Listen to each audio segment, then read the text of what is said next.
Hi, I'm the cheating carnivore, Tamara Blodgett. Trying to get my content out in a way that's real regular, but to be honest, it's been hard. We went down to Mazatlan, where we live. We're part-time people down there in Mazatlan, Mexico, have been for a long time. I work down there about the same click that I work here. He could have gone closer, could have clipped me if he really tried. Anyway, and so we went down there for a wedding. I used my points for my American Express card. My kid made me get them. He's like, Mom, get American Express. Use it for all your groceries and your restaurant stuff. And he goes, then you can use the points later. I was like, okay. So anyway, I used points, get down there. It was nice. Hubs and I have decided we don't like row 31. And that's kind of where they stick you when you use points. So I think I'd rather start applying my points to get an upgrade to first class. And I've decided that I might actually spend extra money on that. I might save money and splurge with that first class, because we're getting to a certain age and we're not liking being in the back of the bus. That was okay. We couldn't afford anything. We were in our 30s. Worked out better. I can't afford anything anyway now. Anyhow, I want to talk a little bit about partying. I like to party. I did until I was about 46. I didn't appreciably drink the whole time I was raising our kids. Didn't have the time for it. They needed to be sober all the time because they were very challenging.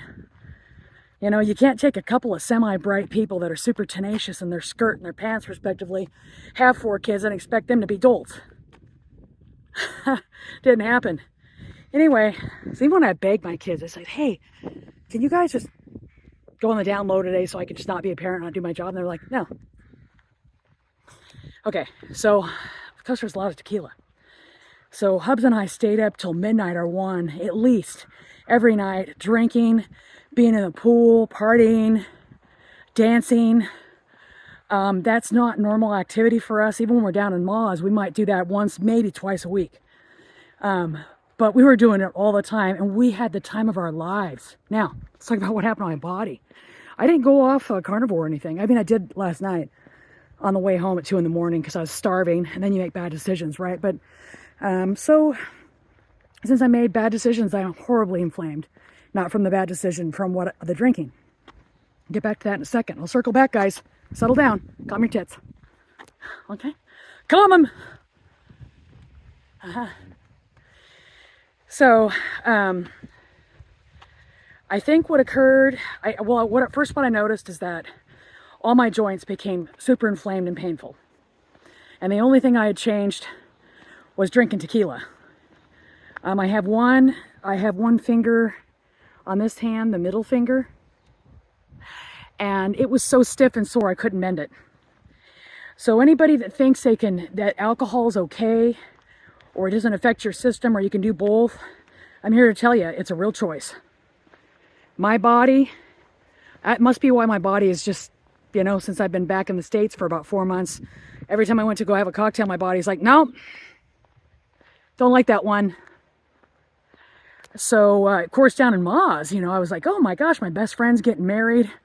We're real close friends. We were just one more tequila, you know. Anyway, my body's pissed. It's still not 100%. And I don't think it's gonna be for probably a week or so. But today, I'm fasting. I'm fat fasting. Because I know what to do to counteract this. But this is more of an emergency action thing. Like if I was to do this regularly and party a lot, it'd be like a scale that goes like this. You know, I drink and then I counteract it by fasting. That's not real smart. What's real smart is that you go and you partake and have a good time with your friends, then you get off the booze. Because that special occasion's over with, right? You get off the booze and then you, see, he moved right way over. So, oh, a person's there, let me get out of the way. Anyway, you get off the booze, you come back and you counter it with high nutrition or just fasting. Like today, I just been having cream in my coffee. That's all I had. And I'm good with that. And then if I do get hungry later, and it might not happen until very late because my system's already pissed off by how I've acted. It won't even give me hunger signals. If I do get one, I'll have a thing of sardines. That goes down better even than beef. That's a whole nother topic though. One I'm not entirely sure about. But so partying, even though tequila's clean burning and it doesn't have carbohydrate, it's a systemic poison. And so what it did was my body took that in and went, what is this? My liver had to come online. It had to address it. Fat burning stopped in its tracks because until the liver has metabolized the alcohol, all the other processes stop. So what was really interesting to me on my way back, there was this guy, I'll say his name. I don't think you'll know who he is. His name's Ronnie. And I assume I think he's a little younger than me actually. But he was so bad looking as far as being unhealthy. It didn't matter. He could be anything 40 to 65. You can't tell. He just doesn't look good. And I could smell that he smoked, and I could smell that he drank. You ever been around somebody that has partaken so much in alcohol that even though they haven't drank in 20 hours or something, it's still leaking out of their pores? Well, that's what he smelled like stale cigarettes and spoiling alcohol, like he was fermenting. And I was like, ooh, that's gross. And then he was grossly underweight as well. And he's some kind of a TV producer. And, obviously a really insecure guy because, within 5 minutes of meeting him, he had to tell me that, he lived in LA, he had 2 homes, that he was a TV producer for this show, Lost or something. I don't know. I don't watch TV. So that really helped me because I was summarily unimpressed because I don't have any context, right? Plus, I feel that people that have to say what and who they are, like, this is what I do, this is what defines me. That's like me saying on first blush to somebody, oh, I've written 75 novels and I'm a New York Times bestselling author. That's like that, me saying that. That doesn't define me. That's what I've done for my job. I have some accolade. I look at writing like he looks at producing a show, like maybe somebody else looks at doing accounting. It's just a job. I happen to be pretty good at it. And that's it. But you never introduce yourself like that. And why would you introduce yourself about what you've accomplished or what you do for a living? Let people come to you and decide on their own selves what they think of you. Just as who you are as a human being. Forget what you've done. I think that's secondary. I mean, it certainly shows a certain level of work ethic on my part. But there's lots of people that work hard. Lots. I've met them. I like them usually too. I'm like, oh, you're a hard worker? You dummy? Join me. Join the club. He had all that going. He was clearly not happy because I feel like people that abuse their bodies to that extent are running from something. They want to be altered. They don't want to face stuff sober. It speaks to a certain level of unhappiness, in my opinion. I mean, maybe that guy's super happy. He didn't seem to be, though. He seemed to be really mad because he didn't have his assistant make first-class reservations soon enough, so he got stuck in the back of the bus, and everybody was wanting to go to the bathroom there. I commiserated a little bit, but then I got tired of his regaling tales of how great he was. And so I was like, okay, I don't really have time for that. So, and another thing is too, it's not that people have to, that I'm so great or anything, but when you're sitting next to somebody in an airplane for 2 hours and you only talk about who you are and what you do and how great you are, and you don't even offer your name. The reason I knew his name is because he had ordered a cheese platter in advance of him coming there. And so the gal was saying, Ronnie. And he said, yes, that's my name. And that's how I knew his name. He didn't know my name, didn't ask me my name, didn't ask me anything about myself, my life, what I do, nothing. And that worked for me anyway. Because he cared so little about who I was as a human being. He didn't even get my name or any of the questions that he gave me that I didn't ask. Like, I was going to leave him utterly alone. I was tired.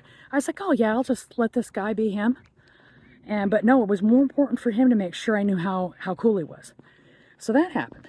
And that taught me a little bit of a lesson too. It was like, boy, I wouldn't want to be him. Doing the drunken tumble like the Humpty Dumpty off the bulkhead into the beach. He said, oh, but I saved my drink, he said. And I was like, good for you. So for me, it was like, boy, I wouldn't want to be him. And so I like my life of intermittent partying, but then like right now, my hands hurt pretty good and my knees are killing me. And it isn't because I'm out of shape necessarily. I mean, I am out of shape, but I'm in general decent enough shape to like, I went out and danced for 3 hours and everybody was like, oh, I got sore muscles from the dancing. I didn't, because I'm carnivore. We don't get sore easily. It has to be something really out of the wheelhouse. And dancing just isn't. I think I was meant to dance. Like to shake my ass around and stuff. And I was dancing with this girl that's super cute. She's our massage girl. Love her. She's C. Anyway, and she was showing me how to shake my boobs. And she had a really great way of doing it. She was like, real serious expression. I was like, okay, I can do that. And we would mirror each other out there dancing. It was a lot of fun. And I think she wasn't expecting an American gal, because we are very reserved to them as a culture. I've tried to explain it because I speak Spanish okay. And I've tried to explain it that it's not because we don't like them. It's because we're traditionally very reserved as people. We don't show our emotions as easily. I'm not on that end as much. When I came down to Mexico, I instantly kind of acclimated to the culture. It's like, shit, I can totally be me down here. And they liked my brand. And I was like, all right. And so she was laughing. Our husbands were just sitting together watching us like, huh, they're so long suffering. Neither one of them are that into it. You know, Hubs came out later and he went with me, do the token dance. I said, you're cute, so cute, baby. You just kind of wiggle your shoulders a little bit and call that dancing. He goes, I'm out here. It's interesting because we deepened a relationship between C and L this time. They live in our state here. They live on the other side, real close to where I was born and raised in Kent, Washington. And we're going to get together and get blasted and stuff. Anyway, they were deepening the relationship with us, and we were doing a lot of talking. And the guy, C, he just couldn't get over how different Hubs and I were. He says, I can't get over that. And I think probably other people have noticed, but they just haven't thought enough to say anything. And then Hubs is like, well, opposites attract. He's not attracted to girls that are quiet and reticent and docile. No, he likes a pain in the ass girls like me. And then C, my massage gal, she was like, eh, eh, eh, eh, eh. So you have to make a certain Mexicana noise too. You can't just shake your ass and your shoulders and your boobs and stuff and not make that thing. And then of course, I've been around a little bit, and so I was like, aya, aya, aya, aya, aya, which is she, her, you know, women. And the guys all like that. They're like, yeah. And they go, aya, aya, aya. Because down there, it's really cool to be a girl. You shake your ass and your tits and wear pink and high heels, and all the guys are like, wow, look at that queen over there. There isn't any kind of this, we're confused about what gender we are, we're belittled because we're dressing like females. No, all that's good. All right, let's go back to partying. Nobody's subscribing to me unless they want to listen to this rant. This thing where I go loop around on all different topics and then come back to the original one. My stance, having experimented, I hadn't really drank. I drank just a couple times in about 4 months, excepting this last time, you know, to celebrate. Because B, my girlfriend that was getting married, she had events every single day, and they all involved tequila. Well, they didn't have to involve tequila. I could have just settled the hell down and just had Topo Chico. But of course I had tequila. Because every time B would raise her cup, I'd be like, yes. But it's inflammatory. I don't know what the school of thought on alcohol is, but I know it stops the process of fat burning. I know a lot about it, actually. So it's a real choice. And for me, it was so bad, you guys. Not only did it stove up all my joints, that's an old expression my mom used to use because she had rheumatoid arthritis, and she'd say today, or whatever day it was, she'd say, oh, I'm really stoved up today. And I knew what that meant. It meant that she couldn't move her joints very well. They were all, you know, stiff. And so that's how mine feel. I haven't had anything to drink in probably 48 hours, but my joints are letting me know, that wasn't good. And walking today is a catharsis because I was in a plane and in a car for a long time, and there's this area that's really hurting behind my knee. Really hurting. It's very swollen up and tender. I can hardly like bend. So that worsened that area. And so I'm having to really fight that. So I thought today, I was like, you know, I better walk. Even if that doesn't sound real good to me, I want to get out and walk and use my body in an upright position and have it feel better. And then if I get hungry later, I'll just have sardines, right? So alcohol is inflammatory.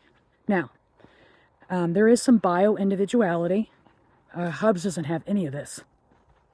He doesn't have any of his joints hurting or being inflamed like I am. I don't know why, but I will say I'm a fragile flower. Like Hubs we can do the same things, and Hubs will shake stuff off. And he legit doesn't feel bad. Like last night I said, do you have any of this? And he's like, no. You know? And I was like, okay, that's not how his body responds. Mine does. And I told him, I said, this is a perfect affirmation of why I've chosen to eat this way. It's because I do one little go off the rails, and I've been going along perfect and stuff like that, and my body responds in a visceral way. It gets stiff. I can't move my joints. I had lost my voice. I told him, I said, I feel so bad right now that I can't tell if I'm coming down with something like a cold or if possibly this is all a consequence of just the drinking. And I like the compadre. You can't buy it in the States. Part of the reason I like the compadre tequila is it's only 25% alcohol volume as compared to generally tequila's 40. And I have that stronger stuff, and I'm like, ugh, I don't like it. The other stuff, I can load my glass up full of ice and then put the tequila in there. It's probably about 2 shots worth, and I just sip it. I'm not a tequila shot gal. I think that's, I don't have that personality. That doesn't work for me. I don't want to put anybody down. You know, I'm not pointing a finger. I'm not judging other people. I'm for everybody's wellness. I'm for everybody's choice to nourish their body in the way they want to. So there's that. But wow, that was a lot. So I'm going to be preemptive and just say, unless you have an excellent excuse to have a drink, I would forgo that. I never have sugar anymore. I can't think of the last time I did. A couple of years ago. I mean, actually, it's not true. I had one bite off a piece of cake that my daughter-in-law made because I wanted to be polite and not be one of those. And I wanted to show her I was willing to try something she had made. And I had to go to the bathroom in a half an hour. Now you're like, so? Well, that's my body trying to get rid of whatever that thing was. You know, and I don't go to the bathroom easily. I'm not a super regular person. I'm kind of semi-regular because I have Hashimoto's. My body was instantly like, I don't know what this is, but it's got to go right now. I think what's happened, this is the bottom line, guys. This is your takeaway. I think what's happened is that my body's become really clean comparatively. It's functioning really good, and then I just threw a wrench in the works, right? Just threw a monkey wrench in the works, and my body went, everything was going pretty good till you did this drinking thing. I was so toxic before that whenever I did some other toxic thing, my body was like, oh, more of this. Okay. You know, it was used to it. It was accustomed. It was like, okay, I guess I have to deal with this thing right here. But then I got real clean eating, and now my body doesn't put up with it at all. It's like, oh, you want to do that shit again? I don't know how many days you're going to do this, but I'm going to make you feel worse every single day than you did the day before until you stop it. So that's what I think it is now, is that my body recognizes any kind of toxin and it responds to it in kind. If you want to do, this is kind of like what I told you guys the last time about being the cheating carnivore. Be deliberate with your choices. Don't go out and have a beer every Friday night and think you can survive it, because just when your body's trying to, you know, get rid of that beer or that thing that you had that was bad, you're back to doing it again. It's got to be a real intermittent kind of thing. Like I was doing a 4 or 5 day celebration with my friend because she was getting married. Then I'm coming back here and I'm not going to be doing that stuff. I'll take a day off on my birthday, but that's a couple months away. So, and I'm not going to do anything before then. I can't afford to. I can't afford to not and make my gains. See, because I'm wanting to go back to Mazatlan, pretty healthy, and get a good thyroid number, a good triglyceride number, get a good D3 number. My next video is going to be about my experiment with whether or not I burnt as a clean eating carnivore. And in a word, less. So that little myth isn't one. I did get a little bit of a sunburn, but what I found was that I was able to be in the sun for a lot longer, and didn't burn and didn't get the ill effects. Plus I want that D3. If you put sunblock on, you're not getting that. And that might be probably why, you know, I'm so low in D3. I got the Hashis, and I've always worn sunblock my whole life because we have melanoma in my family. I've got first degree relatives that have had it too. So I can't goof off that much with it. If you want to partake in alcohol, here's the takeaway. Clean burning, vodka, gin, tequila. Don't put carbs in your body if you must have alcohol. And sometimes we must.